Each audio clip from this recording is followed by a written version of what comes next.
মা সবসময় তো জাগ্রত।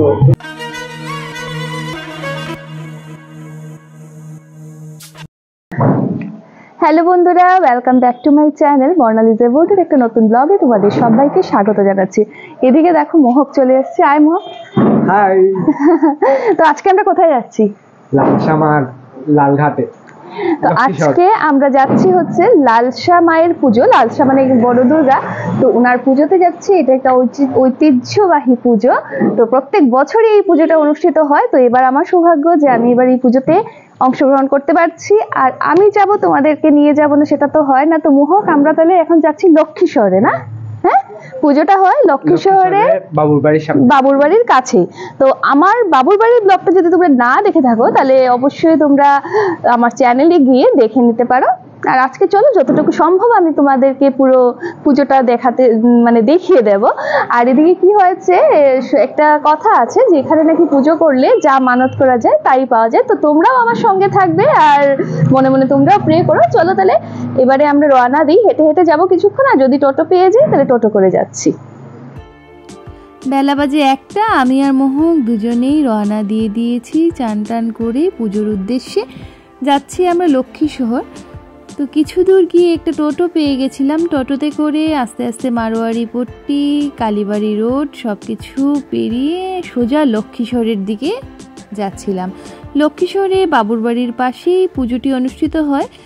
আমার এবার ফার্স্ট টাইম, মোহক আরও অনেকবারই গেছে। আর এদিকে রাস্তায় আমাদের সঙ্গে জয়েন করবে রুমা আমার ফ্রেন্ড, তো ও আমাদের সঙ্গে জয়েন করবে। তো আজকে আমরা যাচ্ছি এখন লালসা মায়ের পুজোতে। লালসা মায়ের পুজোর অনেক গল্প শুনেছি, তো এবার পুজোতে যাওয়ার সৌভাগ্য হচ্ছে। তো তোমরাও সঙ্গে থেকো, চলো তাহলে। লক্ষ্মী শহরে পৌঁছার সাথে সাথে রুমাও আমাদের সাথে যুক্ত হয়ে গেল। এবারে আমরা টোটো ছেড়ে দিচ্ছি। আর খুব একটা বেশি দূর না পুজোর জায়গাটা।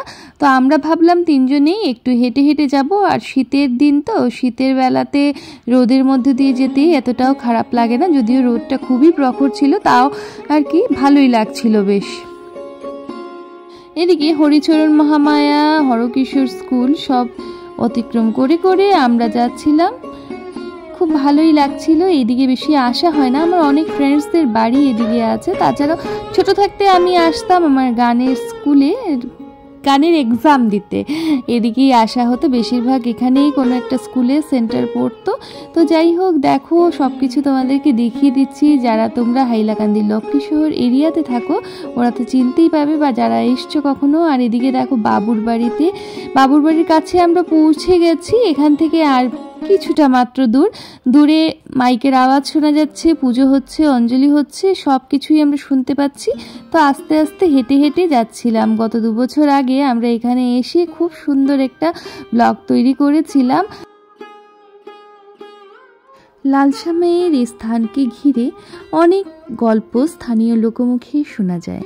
আর কিছুটা পথ গেলেই মায়ের স্থানে আমরা পৌঁছে যাব। তো ভাবলাম তোমাদের সাথে কিছুটা গল্প এই রাস্তায় যেতে যেতেই শেয়ার করে নিই। গল্পগুলো শুনলে সত্যি অবাক লাগে। প্রতি বছর হাজার হাজার ভক্তের সমাগম ঘটে এই পুজোতে। সবাই নিজের নিজের বিশ্বাস নিয়ে মায়ের কাছে আসেন এবং সবার বিশ্বাস যে মা ওদের সবার মনস্কামনা পূর্ণ করে থাকেন। মাঠে প্রবেশ করার সময় দেখলাম দুধারে ছোট ছোট খেলনার দোকান, বাসনপত্রের দোকান, যেমন মেলায় বসে ঠিক তেমনই দোকানপাট নিয়ে একদম মেলার মতোই বসেছে। বেশ ভালোই লাগছিল। আর দূর থেকে মাইকের আওয়াজ তো শোনাই যাচ্ছিল, এখানে হরিনাম সংকীর্তন হচ্ছে সেটাও বোঝা যাচ্ছিল। তো আস্তে আস্তে আমরা পুজোর স্থানে প্রবেশ করলাম।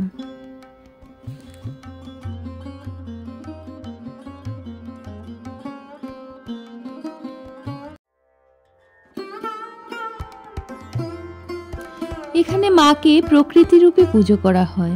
প্রতি বছর লালসা মায়ের পুজোতে এসে অনেকেই মানত করে যান, আর মানত পূরণ হলে পরের বছর আবার এসে পুজো দিয়ে থাকেন।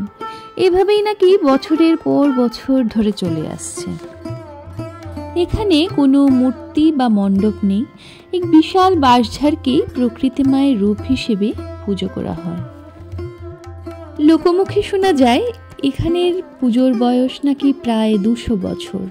200 বছর থেকে এখানে মা বনদুর্গার পুজো হয়ে আসছে। আর যিনি এখানে পুজোর প্রচলন করেছিলেন তাকে নাকি দেবী স্বপ্ন দেখিয়েছিলেন এবং বলেছিলেন যে ওনাকে কোনো মূর্তিতে নয়, উনি প্রকৃতির দেবী ও প্রকৃতির মধ্যেই যেন ওনাকে পূজা করা হয়। তান্ত্রিক পদ্ধতিতেই নাকি এখানে পুজো হয়ে থাকে। পুজোতে গিয়ে দেখলাম বাইরে থেকে অনেক পুরোহিত এসে এখানে পুজো করছেন। কিছু গল্প এখানে স্থানীয় জনগণের কাছ থেকে শুনতে পেলাম যে এখানে অনেকবারই নাকি মূর্তি করে পুজো করার চেষ্টা হয়, কিন্তু প্রতিবারই ব্যর্থতা হাতে আসে। মা এখানে প্রকৃতির মধ্যেই থাকতে চান এবং এই বাঁশঝাড়কেই মা হিসেবে পুজো করা হয়ে থাকে। এখানে মায়ের উদ্দেশ্যে ফল ফুল নৈবেদ্য নিবেদন করা হয়। এখানে লোকেদের সবার বিশ্বাস যে মা কল্যাণময়ী সবার মনস্কামনা পূর্ণ করে থাকেন ও সবার মঙ্গল করে থাকেন। কোনো মূর্তি নেই, মণ্ডপ নেই, কিন্তু এত সুন্দর পুজোর আয়োজন, হাজার হাজার ভক্তের সমাগম, নিজে না দেখলে হয়তো বিশ্বাসই করা যেত না।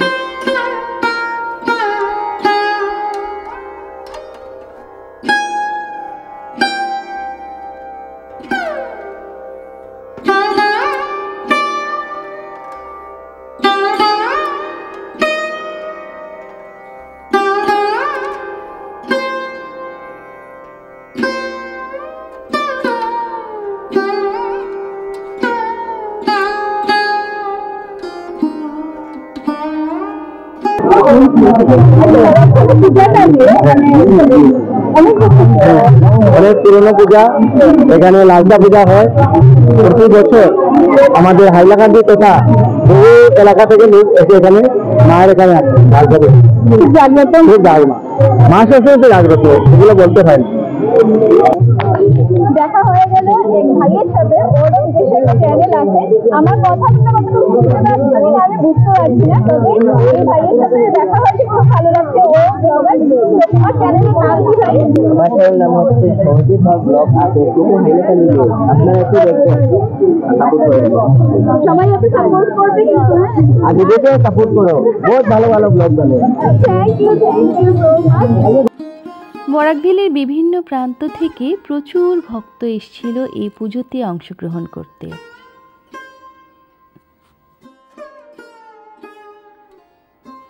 একদিকে চলছিল হরিনাম সংকীর্তন আর আরেকদিকে বনদুর্গা মায়ের পুজো।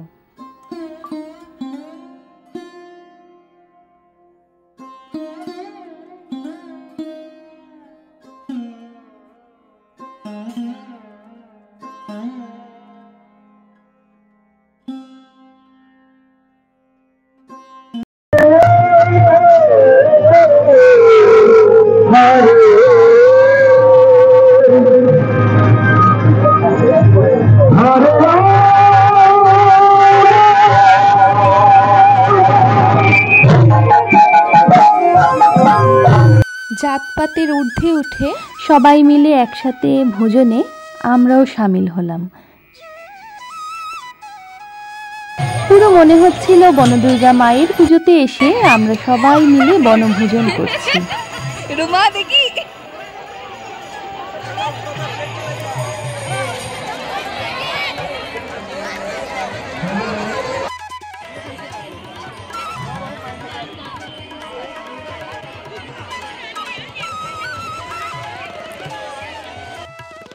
এত ভিড়ের মধ্যেও আমরা একটা জায়গা পেয়ে গেলাম আর তিনজনে একসাথে বসে পড়লাম।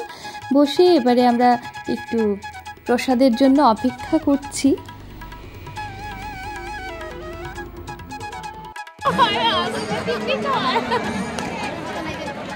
মজাও লাগে আর কি। বিকেল হয়ে যাচ্ছিল, কিন্তু ভক্তের সমাগম যেন বেড়েই যাচ্ছে। এবারে আস্তে আস্তে আমরা বেরিয়ে পড়ছি। মা যেন সবার মঙ্গল করুন, সবাইকে ভালো ও সুস্থ রাখেন। আজকের জন্য এখানেই টাটা।